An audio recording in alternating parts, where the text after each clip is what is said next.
ఈ సందర్భంగా ఒకే ఒక మాట రెండు మాటలు పంచుకోవాలనుకుంటా ఉన్నాను।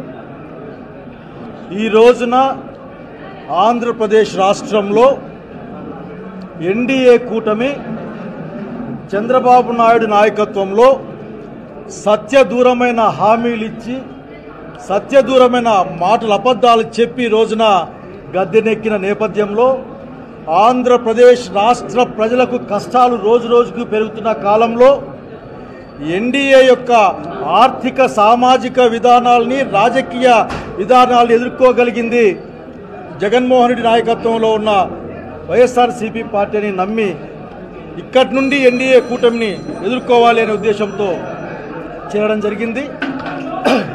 ఈ సందర్భంగా మీతో ఒక మాట చెప్పాలనుకుంటా ఉన్నాను। రాజకీయాలన్నది అందరికీ చెప్పాలనుకున్నా ఈ జిల్లాలోను ఈ రాష్ట్రంలోను కూడా రాజకీయాలన్నది ప్రజల సంక్షేమం కోసమే కానీ ఏదో ప్రతీకారాల కోసం కాన సంగతి అధికార పక్షం గుర్తుపెట్టుకోవాలి। మిమ్మల్ని గెలిపించింది మీరు సూపర్ 6 అమలు చేస్తారని, సూపర్ 6 అమలు చేయలేని డబ్బులు లేవని మాట్లాడిన బాబు గారు సీఎం గారు గౌరవంగా అడుగుతా ఉన్నాం మిమ్మల్ని, మాట ఇచ్చేటప్పుడు మీకు ఆ మాత్రం గుర్తు లేదా? మీ దగ్గర పైసలు ఉన్నాయో లేదో ఆలోచన లేదా? ఆలోచన లేకుండా మీరు మాట ఇచ్చింటే మమ్మల్ని మాయ చేద్దామని మోసం చేద్దామని, ఒకవేళ ఇప్పుడు చేయకూడదు అనుకుంటే మీరు మాకు చేయకూడదనే కోరిక ఉన్న వాళ్ళు తప్ప ఇంకోటి కాదని నేను బలంగా నమ్ముతా ఉన్నా। మీరు ఆ రోజు ఎన్నికల్లో చెప్పారు కదా 12 లక్షల కోట్ల రూపాయలు జగన్మోహన్ రెడ్డి గారు అప్పులు చేశారు అని చెప్పేసి, అదే అసెంబ్లీలో మళ్ళీ 6.5 లక్షలకి 7 లక్షలకు కుదించి దాదాపు 7 లక్షల కంటే తక్కువ కోట్లు అప్పు ఉన్నాయని చెప్పారు కదా। అంటే అచ్చంగా మీకు ఇప్పుడు 4 కోట్లు 4 లక్షల కోట్లు 5 లక్షల కోట్లు లాభం వచ్చింది కదా ఆ లెక్కల్లోనే। సూపర్ 6 అమలు చేయడానికి సంవత్సరానికి 48,000 50,000 కోట్ల ఖర్చు అవుతుందని మీ లెక్కలు చెప్పారు కదా, ఆ లెక్కన 10 సంవత్సరాలు చెప్పొచ్చు 5 లక్షల కోట్లు అయితే 3 లక్షల కోట్లు అనుకున్నా కానీ ఏ సంవత్సరం కూడా ఇబ్బంది లేకుండా ఆఖరికి సూపర్ 6 అమలు చేయొచ్చు। మీరు దయచేసి ప్రజలకు ఇవ్వాలంటే మీకు కష్టంగా ఉంటుంది, కేవలం పేరు ప్రఖ్యాతులకి ఫోటోల కోసం మాత్రం మీరు కార్యక్రమాలు చేస్తారు। అట్లా కాకుండా తక్షణం సూపర్ 6ని అమలు చేయాలి। మన ఎవరో మాట్లాడుతూ ఉన్నారు క్షమాపణలు గిమాపణలు ఇక్కడ పనిచేయవు, ప్రజలకు ఏం మాట ఇచ్చారో పాలకుడిగా ఆ పని చేసి తీరాలి। తక్షణం సూపర్ 6 అమలు చేయమని డిమాండ్ చేస్తూ ఉన్నాం। ఒక్క రంగం కాదు అన్ని రంగాల్లో ఈ రోజున వెనుకబాటుతున్నాం। ఈ 7-8 నెలల తర్వాత కూడా ఈ రాష్ట్రంలో మీరు చేసిన పని ఒక్కటి కూడా లేదు, ఒక్కటి కూడా కనపడడం లేదు। ఈరోజు కూడా విశాఖ ఉక్కు ఫ్యాక్టరీని దొడ్డిదారిన ప్రైవేటైజేషన్ తప్ప ఇంకోటి కనపడలే ఇక్కడ।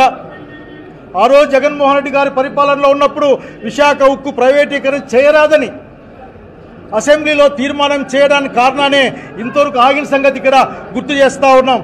కనుక సత్యదూరంగా అబద్ధాలతో ఎంతో కాలం జీవితాన్ని తీసుకెళ్ళలేరు।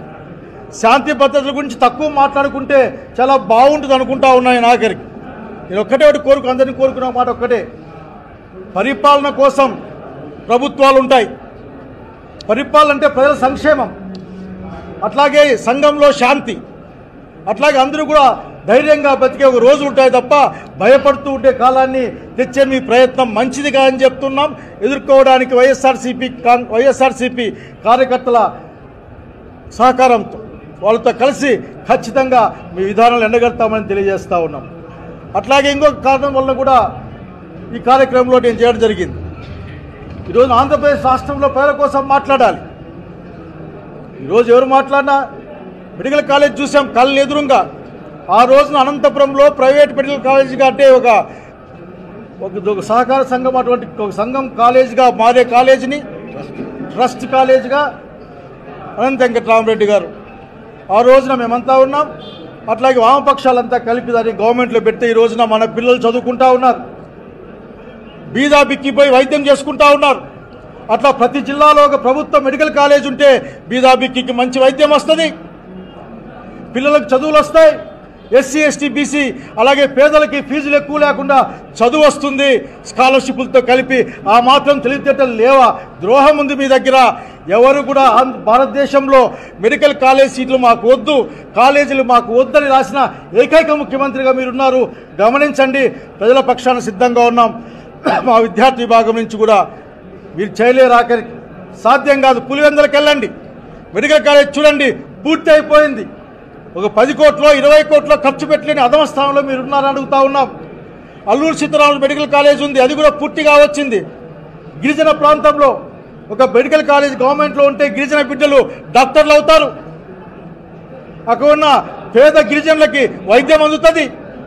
కనుక ఇటువంటి సత్సంకల్పాన్ని మీరు నాశనం చేసి పబ్లిక్ ప్రైవేట్ పార్ట్నర్షిప్ కింద మీరు ప్రైవేట్ వాళ్ళకి అప్పగిచ్చే కార్యక్రమం చేసి దాన్ని వ్యతిరేకిస్తూ ఉన్నాం. మేము విశాఖ ఉక్కు ఫ్యాక్టరీ ప్రైవేటీకరణని వ్యతిరేకిస్తూ ఉన్నాం. పోలవరం ఎత్తు తగ్గించి రాయలసీమకు జరిగే అన్యాయాన్ని గుర్తుపెట్టుకుని ఆఖరికి మీ నడవడిక మంచిది కాదు, మీ యొక్క కుట్రలు కుతంత్రాలు ఎదుర్కోవడానికి మేము పనిచేసే సిద్ధంగా తెలియజేస్తూ ఉన్నాం. అనంతపురం జిల్లా ఆ రోజున ప్రాజెక్ట్ అనంత అని అన్ని పార్టీలతో ఏర్పాటు చేశాం. నేను కోరుతా ఉన్నా ఈ రోజున ఆ పేరు కాకుంటే ఇంకొక పేరు, ఈ జిల్లా సమగ్ర అభివృద్ధి కోసం ఒక ప్రణాళిక చేయాల్సిందిగా ఇక్కడున్న అధికార పక్షాన్ని కోరుతా ఉన్నా. అంతేగాని ఇంకొక హుంకరింపులకో బెదిరింపులకో మాత్రం ఉండకూడదనే విజ్ఞప్తిని మేము ముందుంచుతా ఉన్నా. నేను స్నేహితులారా, ఈ రాష్ట్ర ప్రజల అభ్యున్నతి కోసం, ఈ రాష్ట్ర అభివృద్ధి కోసం, రాయలసీమ కష్టాలు రాయలసీమ అభివృద్ధి కోసం, అట్లాగే అనంతపురం జిల్లా నా నియోజకవర్గం సింగనమల అన్ని స్థాయిల్లో కూడా అభివృద్ధికి అట్లాగే వికాసానికి అందరితో కలిసి పనిచేస్తానని ఈరోజు నన్ను సాదరంగా ప్రేమగా ఆహ్వానించిన ప్రతి ఒక్కరికి కూడా పేరు పేరు నేను ధన్యవాదాలని తెలియజేస్తా ఉన్నా. మీ నమ్మకాన్ని నిలబెట్టుకుంటాయని, ఈరోజు అశేషంగా తరలి వచ్చిన కార్యకర్తల నమ్మకాన్ని ధైర్యాన్ని కాపాడుతాయని నేను తెలియజేసుకుంటూ నమస్కారం.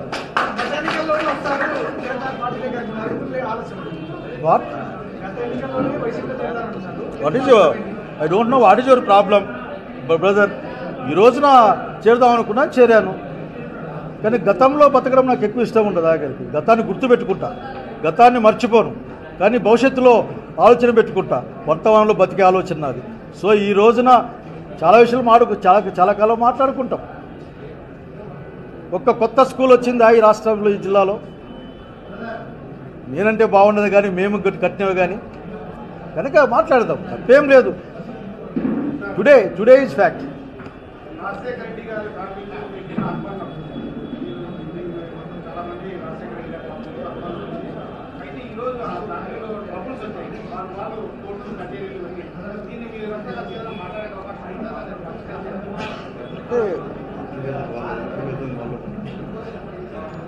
ఇందులో ఒక్క విషయం, రాజశేఖర రెడ్డి గారి పట్ల మాకు ఆరాధనా భావం ఉంది. నాయకుడి కంటే పై మెట్లు పెట్టి చూశాం. రాజశేఖర రెడ్డి గారి కుటుంబం బాగుండాలి అంటే విజయమ్మ గారు ఇంకా యాక్టివ్గానే ఉన్నారు. విజయమ్మ గారి నాయకత్వం తీసుకోవాలి. అన్నదమ్ముల మధ్య, అక్క చెల్లెల మధ్య, అన్న చెల్లెల మధ్య మనమేంటి, రాజశేఖర రెడ్డి గారు బాగుండాలి, రాజశేఖర కుటుంబం బాగుండాలి అనుకునే వాళ్ళని తప్పనిస్తే. కానీ ఇప్పటికైనా ఒక మాట చెప్పాలనుకున్నా, ఇటువంటి పరిణామాలు రాజశేఖర రెడ్డి అభిమానులకు, రాజకీయ పార్టీలకు అతీతంగా బాధపడతా ఉన్నాం. వీటి ఎక్కడో ఒకసారి ముగించుకుంటే బాగుంటుందని కోరుకుంటా ఉన్నాం. కనుక ఆ విధంగా ఆలోచించమని నేను వాళ్ళు ప్రత్యేకించి, పేర్లు ఎందుకు కానీ ప్రత్యేకించి రాజశేఖర రెడ్డి కుటుంబ సభ్యులు నేను మనస్ఫూర్తిగా కోరుకుంటున్నాను, విన్నవించుకుంటున్నాను, వేడుకుంటున్నాను. So that is actual real politics of Andhra Pradesh. ఈ రోజున పవన్ కళ్యాణ్, భారతీయ జనతా పార్టీ, తెలుగుదేశం కలిసే ఉన్నారు. చంద్రబాబు నాయుడు మాట్లాడినా, బీజేపీ మాట్లాడినా, పవన్ కళ్యాణ్ మాట్లాడినా ఎన్డీఏ ప్రభుత్వం అని చెప్తారు, నరేంద్ర మోడీ నాయకత్వం అని చెప్తారు. ఒకరు క్లాస్కి రాకపోతే యాబ్సెంట్ పడుతుందే కానీ క్లాస్లో వచ్చి బయటకు పోయే అవకాశం ఉండదు. పవన్ కళ్యాణ్ గారు ఈ రోజున బాధ్యత తీసుకోవాల్సిందే.